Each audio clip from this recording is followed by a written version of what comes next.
እንግዲህ በሚያስፈልገን ጊዜ ሁሉ የሚረዳንን ይቅርታ ለመቀበል ስርየት ለመቀበል ምን ለመቀበል የሚያስፈልገንን ጸጋና ምህረት እንድንቀበል።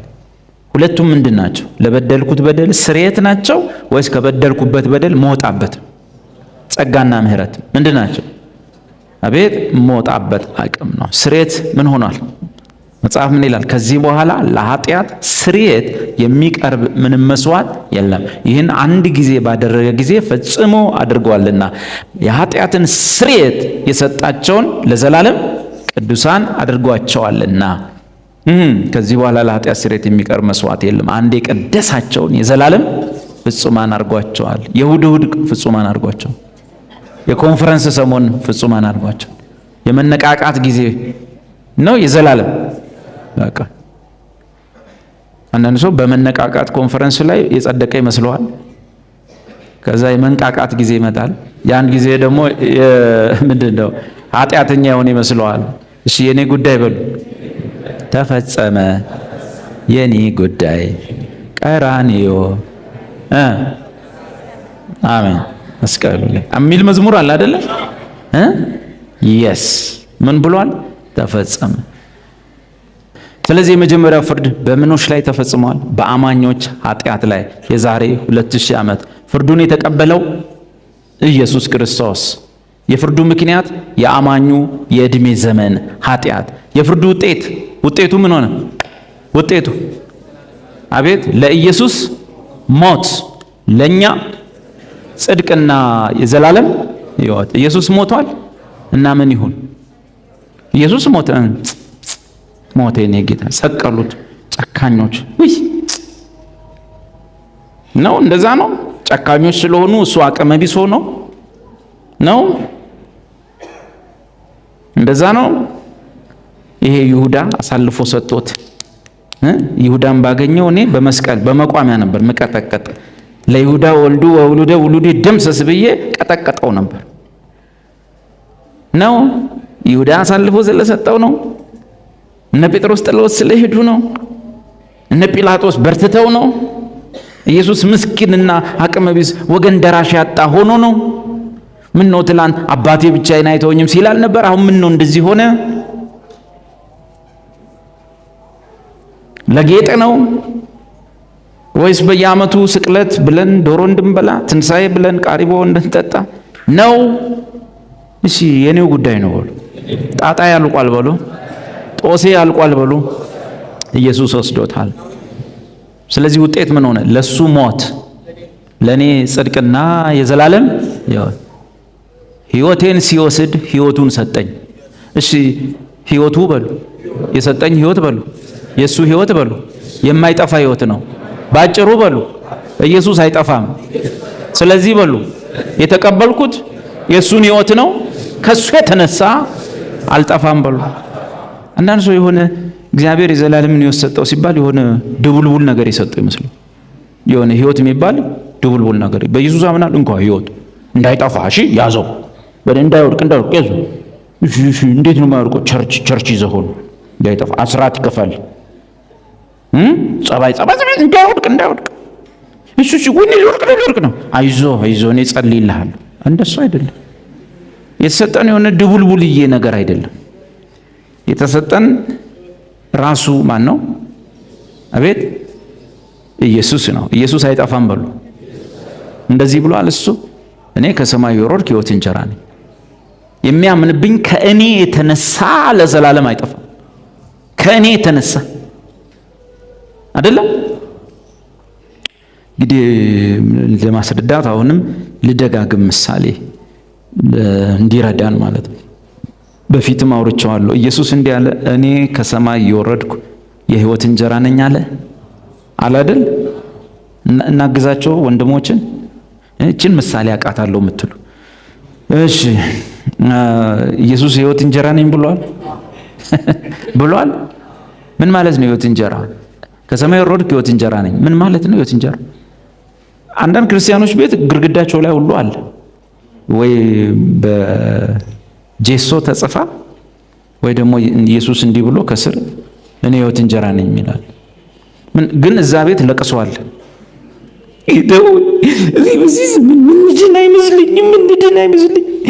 እዛ ድሮ ያለው አበስ ገበርኩ እዚህም ያው ዘሴብ ነው። በቃ ምንድን ነው ነገር ምን ማለት ነው? የሕይወት እንጀራ ማለት ከበሉት ምን የሚሰጥ ወይ ይሄ እንዲገባን የሕይወት እንጀራ ካልገባን የሚገባን እንዴት መሰላችሁ? የሚገድል እንጀራ ምን ማለት ነው? የሕይወት እንጀራ የሚገባን የሚገድል እንጀራ ካልገባን የሕይወት እንጀራ አይገባን። የሚገድል እንጀራ ምን ማለት ነው? የሚገድል እንጀራ ከበላኸው መሞት ውዴታ ነው ግዴታ? የሚገድል ክልጥው የሚያደርግ እንጀራ የሚገድል እንጀራ ምን ማለት ነው? ከበላኸው መሞት አማራጭ የለው። አልሞትም ብትል ሁሉ ትሞታል። የሚገድል እንጀራ ከበላ በኋላ የታምራትን መዝሙር ብዘምርስ በልተ ጊታር ይዘ አልሞትም በሕይወት እኖራለሁ የጌታዬን ስራ ትሞታላት ሞትም የሚገድል እንጀራ ከበላ አንዳንዱ ለእግዚአብሔር ምን ይሳነዋል እያለ ነው። ለእግዚአብሔር የሚሳነው አንዱ ነገር ምን እንደሆነ ታውቃለህ? ውሸት ይሳነዋል። እግዚአብሔር ውሸት አይችልም። እና እውነቱን እንነጋገር። የሚገድል እንጀራ ማለት ምን ማለት ነው? ከበላኸው መሞት ምንድን ነው? አቤት እሺ፣ ክልጥው የሚያደርግ እንጀራ ከበላህ በኋላ የሚገድል እንጀራ ከበላህ በኋላ አንድ የተቀባ ሰው መጥቶ አንድ ጸጉሩ እንዲህ የሚያክል ሰውዬ መጥቶ አትሞችም ይልሃል እግዚአብሔር አትሞችም ይልሃል ቢል ትሞታለህ? አትሞትም? ትሞታለህ። እውነት እላለሁ ትሞታለህ። ሞክር ካላመንከኝ። እንደዛ ያልኩ ይሄ ምን ይሳነዋል የምትለው ሰውዬ እስቲ ምን እንደሚሳነው ሞክር። የሚገድል እንጀራ ማለት ከበላኸው ዘመርክም አልዘመርክም አምናለሁ ቼክ ትሞታለህ። ብትወራጭም ትሞታለህ። አልሞችም በሕይወት እኖራለሁ ተብሎ እንደተጻፈ ትሞታለህ። የሚገድል እንጀራ ወንድ ከሆንክ ይሄን ሁሉ ጥቅስ እየጠቀስክ እስቲ ብላ ትሞታለህ። ኦኬ። የሚገድል እንጀራ ማለት ከበላሁት በኋላ ብዘምርም ብጸልይም ትንቢት ቢነገርም የምሞትበት ነው። መሞት አማራጭ የለውም እሞታለሁ ብለህ ምታምን ከሆነ የሕይወት እንጀራ ምን ማለት ነው? የሕይወት እንጀራ ምን ማለት እንዲገባን። አቤት እኔ የሕይወት እንጀራ ነኝ፣ የሚበላኝ ከኔ ተነሳ ለዘላለም በሕይወት ይኖራል። የሕይወት እንጀራ ማለት ምን ማለት ነው? ከበላኸው መጀመሪያ አለመብላት፣ ከበላኸው ግን በሕይወት መኖር ምን ነው? ግዴታ። አልኖርም ብትልም ትኖራለህ። ማን በላለ? የቅድሙ ነቢይ መጥቶ ትጠፋላችሁ፣ እንደውም እግዚአብሔር አሳይቶኛል፣ የሚድን ሰው የለም ይላል የሰራዊት ጌታ እግዚአብሔር። ምን ብለዋል? አንተ የሕይወትን እንጀራ ምን ብለዋል ቢልስ? ከዛ አንተም ተሰብስበ እውነት ነው ጌታው ብትልስ ትኖራለህ። እኛም ይሄ ያላልነው እንኖራለን። ዘሴም እንጀራ ነው ይበላል። ያኖረህ ለቅሶ አይደለም፣ ያኖረን እምነታችን አይደለም፣ ያኖረን እንጀራው የማይጠፋ ነው። መጽሐፉ ምን ይላል? መጽሐፉ ለማይጠፋው መብል ስሩ። ይህ ከሰማይ የወረደ ሕይወት እንጀራ የማይጠፋን ሕይወት የሚሰጥ ለዘላለምም ሕይወት የሚሰጥ ከሰማይ የወረደ እንጀራ። እንዴት ነው ምን በላው? ጌታ ሆይ በጥርሳችን ነው በምናችን ነው? እኔ የምናገረው ቃል መንፈስና ሕይወት ነው። ስጋዬን መጣኝ በርጋችሁ ብትበሉ ስጋ ለምንም አይጠቅምም። እና እንዴት ነው ምን በላ? ወደ እኔ የሚመጣ ሁሉ በልቶኛል፣ በእኔም የሚያምን ሁሉ ጠጥቶኛል። አለቅ። ወደ እርሱ መጣችኋል። ኢየሱስ የእግዚአብሔር ልጅ እንደሆነ ታምናለህ። የሕይወትን እንጀራ በልተሃል። ስንቴ ነው የሚበላው እሱ እንጀራ? አንዴ ነው። አደራ የጌታ እራት እንዳይመስላችሁ ነው። እኛ እኮ ሮጠን ወደ ጥምቀት ሮጠን ወደ ጌታ እራት ነው። ስንቴ ብቻ የሚበላ ነው? አንዴ የሚበላኝ ለዘላለም አይራብም። አንዴ የሚጠጣ ለዘላለም አይጠማም። ስለዚህ በአማኝ ኃጢአት ላይ ፍርድ ተፈጽሟል። ባለፈው ዛሬ የሚመጣው ኃጢአት፣ በደል፣ መተላለፌን ኢየሱስ ወስዶታል። ከሙታን ተነስተዋል። በእግዚአብሔር ፊት ጸድቅ ያለው መጽሐፍ ምን ይላል? ኢየሱስ ከሙታን ካልተነሳማ እምነታችሁ ከንቱ ናት፣ እኛም ስብከታችን ውሸት ነው ማለት ነው። ቀጥሎሳ ክርስቶስ ከሙታን ካልተነሳ በኃጢአታችሁ ናቸው ያላችሁት። እስካሁን በኃጢአታችሁ ናቸዋል። አንደኛ ቆሮንቶስ 15 የትንሣኤ ትምህርት ላይ ክርስቶስ ከሙታን ካልተነሳ እስካሁን በምናችሁ ናቸው? በኃጢአታችሁ። እሺ እሱን ደግሞ ገልብጣችሁ ንገሩኛ። ክርስቶስ ከሙታን ከተነሳስ? ካልተነሳ እስካሁን በኃጢአታችሁ ናችሁ። ከተነሳስ? አሁን በምን አይደለሁም? በኃጢአት አይደለሁም። ግን ድካም የለባችሁ? ይሄ አይስትም? አይን ይስታል? እንስታለን አይደል? እግዚአብሔር ይጠብቀን እንጂ አንዳንዴ ዘጭም አለ እና ኢየሱስ እሷን ኃጢአቴን ወስዷል እንዴ መስቀል ላይ ነው? እሷን እኔ ነኝ የምከፍላት ወይንስ አባቴ ናቸው የሚያስከፍሉኝ? ማን ነው? ተፈጽሟል። መጽሐፍ ምን ይላል? እግዚአብሔርም አንዳንድ ኃጢአቶቻችንን በእርሱ ላይ አኖረ ይላል። ምንድን የሚለው? ኃጢአታችንንም ሁሉ በእርሱ ላይ አኖረ። ጳውሎስ ምን አለ? ዳዊት ያለ ምንም ስራ እምነቱ ጽድቅ ሆኖ ስለተቆጠረለት ሰው በጽና ይናገራል እንዲህ ሲል፣ ኃጢአቱ የተሰረየለት የዛሬው የተከደነለት የነገው ማይቆጠርበት እርሱ ብፁዕ ነው ብሏል። ኃጢአቴን ሁሉ ኢየሱስ ተሸክሟል። እየሸራረፋችሁ እያጎዳደላችሁ ኃጢአቴን ወስዷል፣ እችኛዋን ደግሞ እኔ ወስዳታለሁ፣ እችን ደግሞ ፓስተር ይወስዷል አይባልም። ምንድን ባለው? ኢየሱስ ኃጢአቴን ወስዷል፣ የእሱ ሕይወት ተሰጥቶኛል። ሁለተኛው የፍርድ አይነት በአማኝ በክርስቲያን በዳነ ሰው በቅዱሳን ምን ላይ? ስጋ ላይ ፍርድ ይፈጸማል። መቼ? በአማኝ ስጋ ላይ ፍርድ ይፈጸማል። መቼ?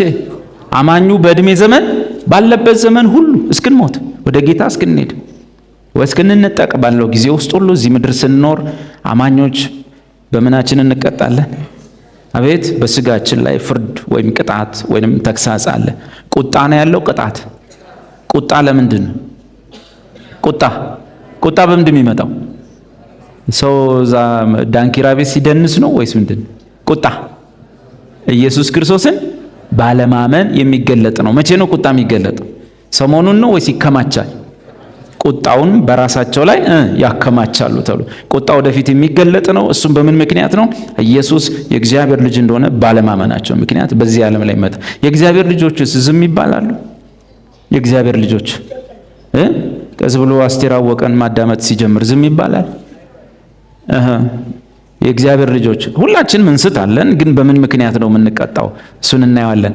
የእግዚአብሔር ልጆች ወይም ዳግም የተወለዱ ርስትን የሚካፈሉ እነዚህ በምን ይቀጣሉ? ማይቀጡስ? ማይቀጣ ካለ ከኛ መሃል ማትቀጡ ከሆነ ዲቃላዎች እንጂ ልጆች አይደላችሁም። ስለዚህ ሁሉም ልጆች የእግዚአብሔር የቅጣቱ ተካፋዮች ናቸው። ለምንድን ነው የምንቀጣው? ክርስቲያን በስጋው ይቀጣል።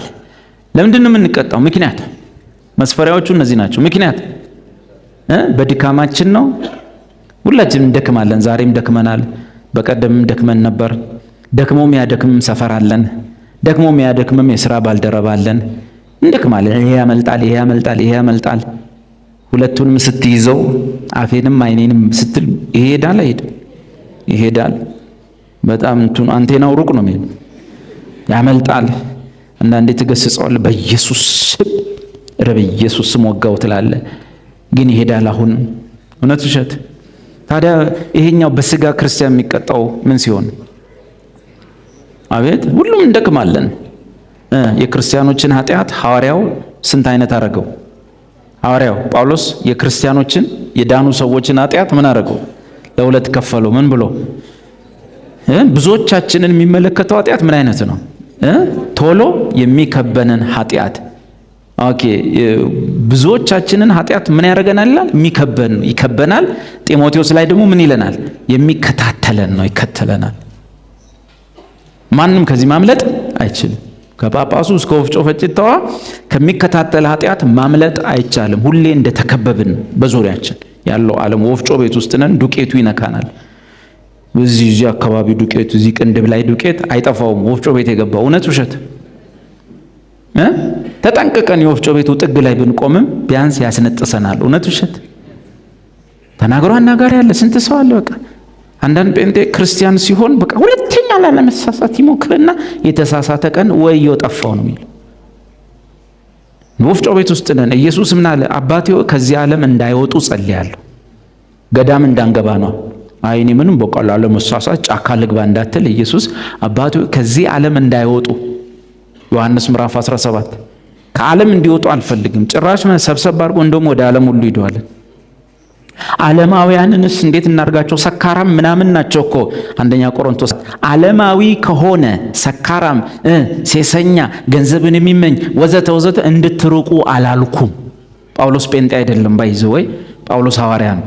እንድትርቁ አላልኩም። እንዲህ ከሆነማ ከዓለም ልትወጡ ይገባችሁ ነበር። ነገር ግን ወንድሞች ከሚባሉት ውስጥ አንዱ ሰካራም ወይም ሴሰኛ ወይም ገንዘብን የሚመኝ ከሱ ራቁ። እኛ የምንለው ምንድነው? ከነዛ ራቁ፣ ከዚህ ወንድም ጋር ተጣበቁ። ጳውሎስ ደግሞ የሚለው ወንድም ከተባለው ራቅ እንጂ ከዓለማውያን ሴሰኞች፣ አመንዝሮች ርቀ የት ልትገባ ነው? መስሪያ ቤቱ እነሱ ናቸው፣ መንገዱ እነሱ ናቸው፣ ታክሲ ውስጥ እነሱ ናቸው። ጫካ አትገባ። የጳውሎስን ትምህርት ስላልተቀበሉ ሰዎች ገዳም ቆረቆሩ። በ5ኛው መቶ ክፍለ ዘመን ገዳም ቆረቆሩ። ለዚህ የትም ስንሄድ ዓለማውያን ናቸው። ይሰክራሉ እኮ ዓለማውያን እና ካልሰከሩ ምኑን ዓለማዊ ሆኑ? ዓለማዊ ያሰኛቸው እሷ ሲደንሱ እኮ ነው የሚያድሩት እኮ እና ምኑን ዓለማዊ ሆኑ ካልደነሱ? ስራቸው እኮ ነው፣ ኑሯቸው እኮ ነው፣ የህይወት ዘቢያቸው እኮ ነው። አንተ ደግሞ በእነርሱ ላይ ብርሃንህ ይብራን የተባለ ነው። ገብቷቸዋል? ስለዚህ አማኝ በስጋው ላይ ይቀጣል። መቼ? በእድሜ ዘመን ሲኖር። በምን ምክንያት? የአማኞች ኃጢአት ሁለት አይነት ነው። ሁላችንንም የሚመለከተው ኃጢአት አለ፣ ቶሎ ቶሎ ይከበናል፣ ይከታል። ሌላስ? የአንዳንዶች ሰዎች ኃጢአት ግን የተገለጠ ነው።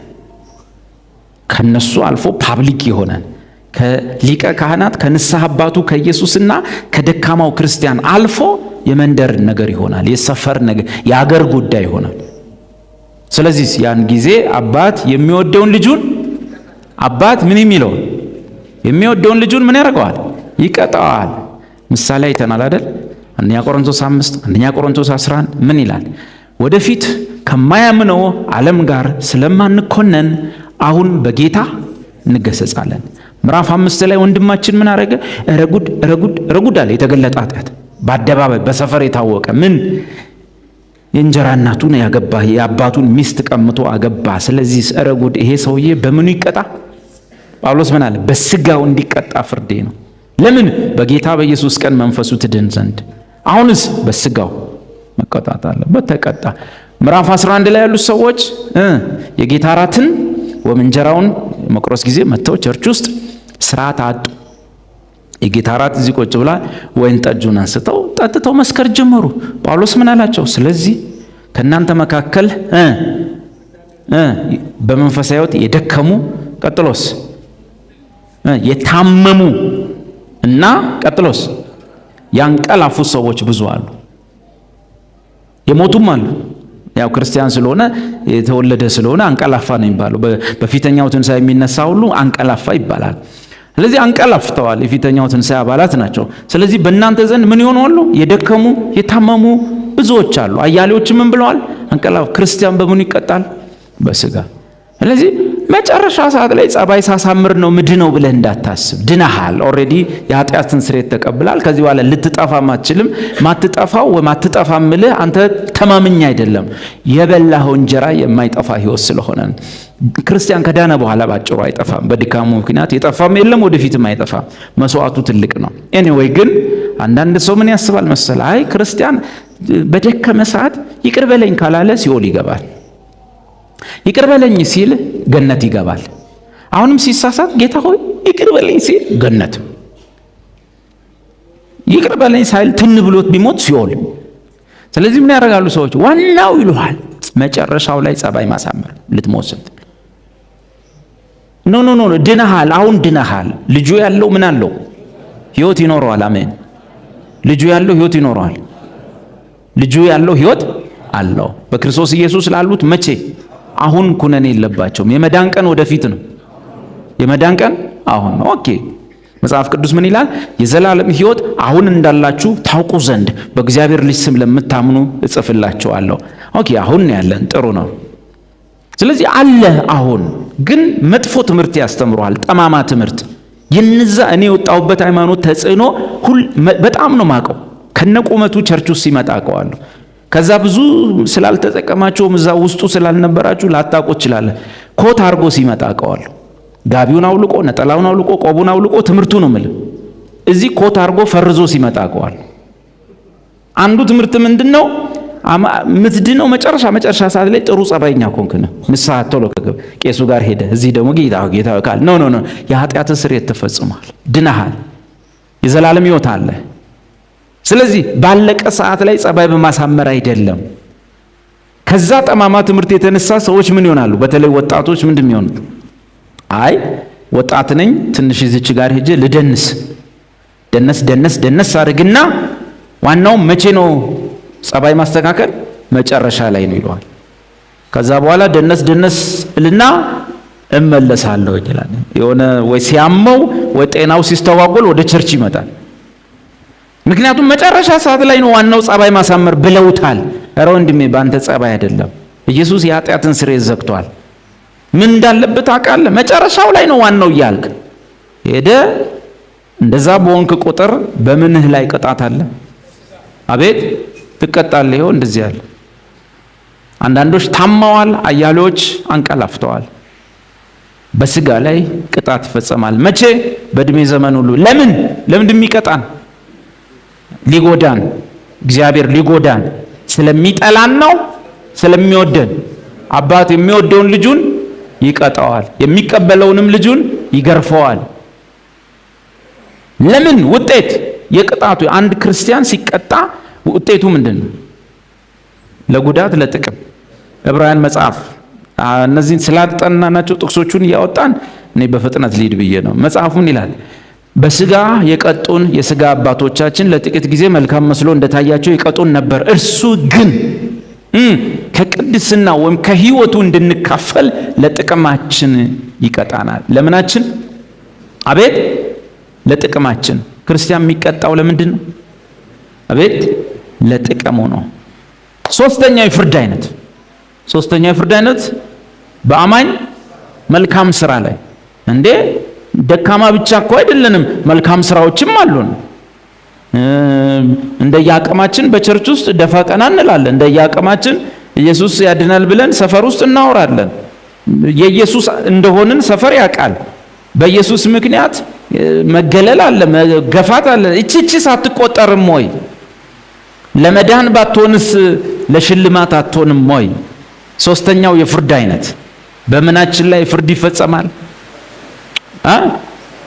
እንደ እግዚአብሔር ቃል መልካም በሰሩ ክርስቲያኖች ደግሞ እንደ ሰፈር የኖሩ ክርስቲያኖች አኗኗራቸው ላይ እነሱ ላይ አይደለም፣ አኗኗራቸው ላይ ፍርድ ይፈጸማል። የሚፈጸምበት ምክንያቱ አክሊል ለመቀበል ወይንም ወደ ሰርጉ ቤት ባዶ እጅ ለመግባት። ያን ጊዜ ያን ቀን ላይ መቼ ነው ጊዜው? አቤት በስራችን ላይ የሚፈረደው እኛ ጨርሰናል። መቼ ነው? በስራችን ላይ ጳውሎስ ለወንጌል በሮጠው ላይ፣ እስጢፋኖስ ለወንጌል በሞተው ጉዳይ ላይ፣ ብዙ ሰማዕታት መከራ ለተቀበሉበት ነገር መቼ ነው በስራቸው ላይ ፍርድ የሚሰጠው? አቤት ጊዜው መልሱልኝ። በመነጠቅ ጊዜ ጸጋ ይብዛል። ልጅነት ያለው ብቻ ምን ይሆናል? እንነጠቃለን። ስንነጠቅ ቀጥታ ወደ ሰርጉ ቤት አንገባም። ከሰርጉ ቤት ፊት ማን አለ? ኢየሱስ ምን ላይ ተቀምጦ? ዙፋን ላይ ነው? ወንበር ላይ? የፍርድ ወንበር ቤማ። ሰርጉ ቤት የሚገባው ምን እየተሆነ ነው? እየተሸለሙና ሳይሸለሙ ይገባል። ተነጥቀናል። ሁላችንም ድነናል። የዳነው በአገልግሎት አይደለም፣ በሰማዕትነት አይደለም፣ በመልካም ስራችን አይደለም፣ በጾም በጸሎታችን አይደለም፣ በመስቀሉ ስራ። የኃጢአታችን ዕዳ የእኛም የጳውሎስም እኩል ተከፍሏል። ግን አክሊል ላይ እኩል አይደለም፣ ሽልማት እኩል አይደለም። ወደ ሰርጉ ቤት የሚገባው በመስቀሉ ስራ ነው። እኩል እንገባለን። ግን ሲገባ የሚሸለምና የማይሸለምስ መጽሐፍ ቅዱስ ምን ይላል? የፍርድ ወንበር ላይ ይቀመጣል። ያን ጊዜ ያንዳንዱ ሰው ምስጋናው ከጌታ አፍ ይሆንለታል። ጳውሎስ ምን አለ? አክሊል ተዘጋጅቶልኛል፣ ጌታ በዚያን ቀን ለእኔ ያስረክበኛል። ይህን የጽድቅ አክሊል ደግሞ ለእኔ ብቻ ሳይሆን መገለጡን ለሚጠባበቁ ሁሉ ተዘጋጅተዋል።